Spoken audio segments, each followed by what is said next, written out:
Rotary club of Erode சென்டரில் 11வது project செயலாக்க நிகழ்ச்சியில் ரொட்டேரியன் கே சீனிவாசன் மற்றும் கே சகாதேவன் ஆகியோர் சிறப்பிக்கிறார்கள். டெல்லி கார் வெடிப்பு சம்பவத்தில் தொடர்புடையதாக சந்தேகிக்கப்படும் நபர் வைத்திருந்த மற்றொரு கார் ஹரியானாவில் கண்டுபிடிக்கப்பட்டிருப்பதாக முக்கிய செய்தி வெளியாகி இருக்கிறது. கூடுதல் விவரங்களை எமது செய்தியாளர் பாரதி விவரிக்க கேட்போம். பாரதி வணக்கம். இப்போ இந்த சஸ்பெக்ட்ஸ்க்கு இன்னொரு காரும் இருந்திருக்கு. அது ஒரு ரெட் கலர் ஃபோர்ட் இக்கோஸ்போர்ட் அப்படிங்கிற ஒரு தகவல் இருந்தது. அந்த கார் இப்போ ஹரியானாவில் இருக்கக்கூடிய கண்டாவாலி பகுதியில் கண்டுபிடிக்கப்பட்டிருப்பதாகவும் அறிகிறோம். எப்படி அந்த இடத்துல கண்டுபிடிச்சாங்க, அதை பற்றின முழு விவரங்கள் என்ன?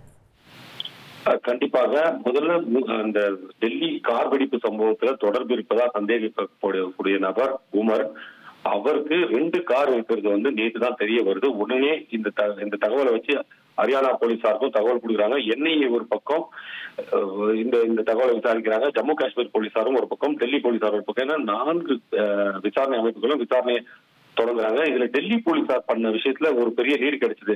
ஏன்னா இந்த காரோட ஒரு முறை அந்த எக்கோஸ்போர்ட் கார் டிராவல் பண்ணிருக்கு அப்படின்றத அந்த டிராவல் ஹிஸ்டரி மூலமா கண்டுபிடிக்கிறாங்க. குறிப்பா அந்த டோல்கேட்கள் எடுக்கப்பட்ட சிசிடிவிக்கள் மூலமா அடையாளம் காண்றாங்க.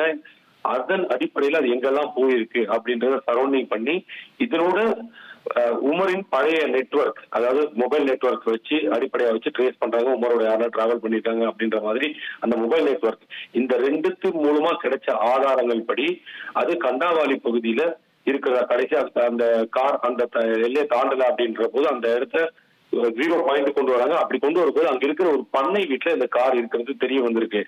இந்த I-20 கார்ல இருந்த மாதிரி ஏதாவது பொருட்கள் அதுல இருக்கா, வெடிபொருட்கள் இருந்ததா? ஏன்னா ஹரியானா மாநிலம் ஃபரிதாபாத்ல ஏற்கனவே இந்த வெடிமருந்துகள்லாம் கைப்பற்றப்பட்டதல்வா, அதே போல அந்த கார்ல ஏதாவது இருக்குமா? ஏனென்றால் ஏற்கனவே ஷாஹின் அந்த பெண் மருத்துவரோட கார்ல இருந்து துப்பாக்கி கைப்பற்றப்பட்டது குறிப்பிட்டதாக. அதே மாதிரி இந்த கார்ல எதனா இருக்கா அப்படின்ற விஷயங்கள்லாம் பெரிய கேள்விக்குறியா இருக்கு. இப்பதான் அந்த காரை கண்டுபிடிச்சிருக்காங்க. ஹரியானா போலீசாரின் உதவியோட அது கண்டுபிடிக்கப்பட்டிருக்கு. கார் தற்போது ஆய்வுக்கு உட்படுத்தப்பட இருக்கு. அதுல எதனா ஆயுதங்கள் இருக்கா, வெடிபொருட்கள் இருக்கா அப்படின்லாம் இன்னும் ஆய்வு செஞ்ச பிறகு, தகவல் செஞ்ச பிறகு நமக்கு தெரிய வரும். விரிவான விவரங்களை வழங்கியமைக்கு நன்றி Bharathi. Rotary club of Erode சென்டரில் 11வது ப்ராஜெக்ட் செயலாக்க நிகழ்ச்சியில் ரொட்டேரியன் கே சீனிவாசன் மற்றும் கே சகாதேவன் ஆகியோர் சிறப்பிக்கிறார்கள்.